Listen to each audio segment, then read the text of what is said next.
Hey guys, welcome back to my channel. आंनि चेनेलावहाय नोंथांमोनखौ फिन खेबसेबाव बराय हरनाय थाबाय। आसा खालामो गासिबो मोजाङैनो दङ।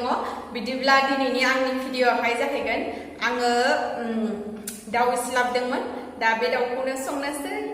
बेनिफ्राय जोंनिया गाबोननिफ्राय एग्जाम जागोन, बेनिखायनो भिडिअ होनो हाथ'नाय नंलिया आङो। ओमफ्राय गाबोन एग्जामखाय दिनै दाउ बेदर संनानै जाखानोसै। गाबोन टाइम मोननायानो गोथाव संनानै जानो। बिदिब्ला थुदो आं दाउ बेदरखौ संहैनोसै। नैबेनो आरो नैयो दाउ, बियो पियाज, बियो लेस्राजों आलु बेखौ संगोन आङो दा। बयलाराहाय बारा थाव ओंखारा नालाय ओंखायनो थावखौ एसे बुरजा होबाय। मा जादों आंनासो थावासो गजोबलायलांबाय।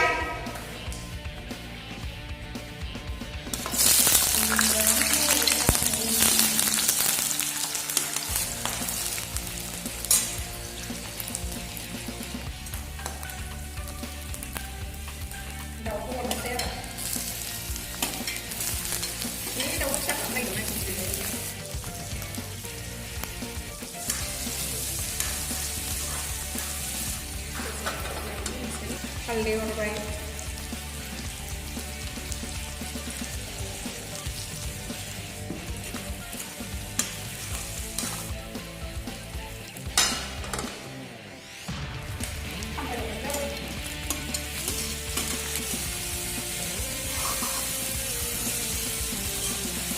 बेनिफ्राय मस्ला मस्लि सामब्राम गुफुर फानलु देनायखौहाय एसे होनोसै।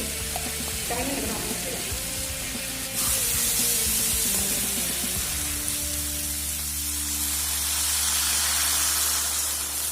आलुआ रुइजासिम आरो मोनजासिम ओंख्रिखौ जानना दोनबाय। ओंख्रिखौ जानना दोनखांनानैहाय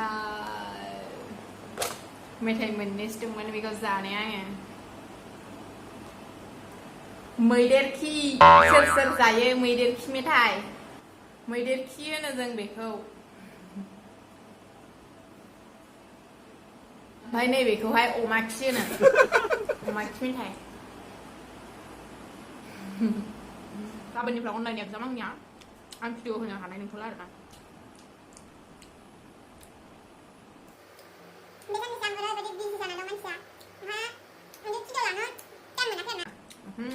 दिनै आरो बेदर लाबोदो जेला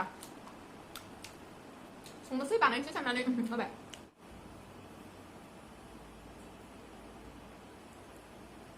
खालि बावबाय आं।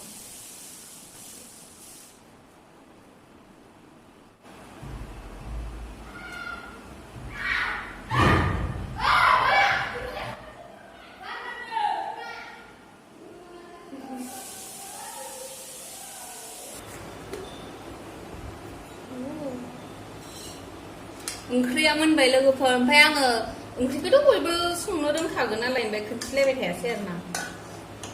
दा जानाय नायनोसै।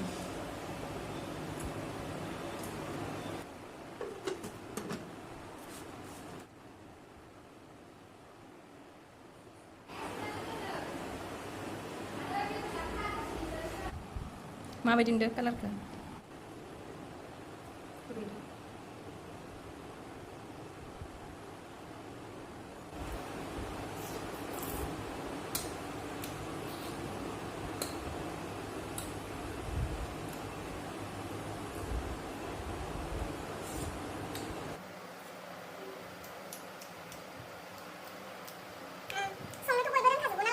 बयबो संखाबायानो, ओंखायनो आं संनायखौ खोन्थिबाय थालायासै आरोना। गोथाव जादों। ओमफ्राय दा आं जानोसै, जानायखौबो खोन्थिलायला आङो। थ' बिदिब्ला लोगोफोर, नोंथांमोना आंनि दिनैनि भिडिअखौ माबायदि मोनखो कमेन्टआव खोन्थाहरब्लानो जाबाय। बेनिफ्राय लोगोसे आंनि भिडिअखौहाय मोजां मोनदोंब्ला अननानै लाइक खालामदो आरो लोगोफोरनो शेयार खालामदो। लोगोसे आंनि चेनेलावहाय गोदानब्ला चेनेलखौ साबस्क्राइब खालामब्लानो जाबाय। बाय बाय।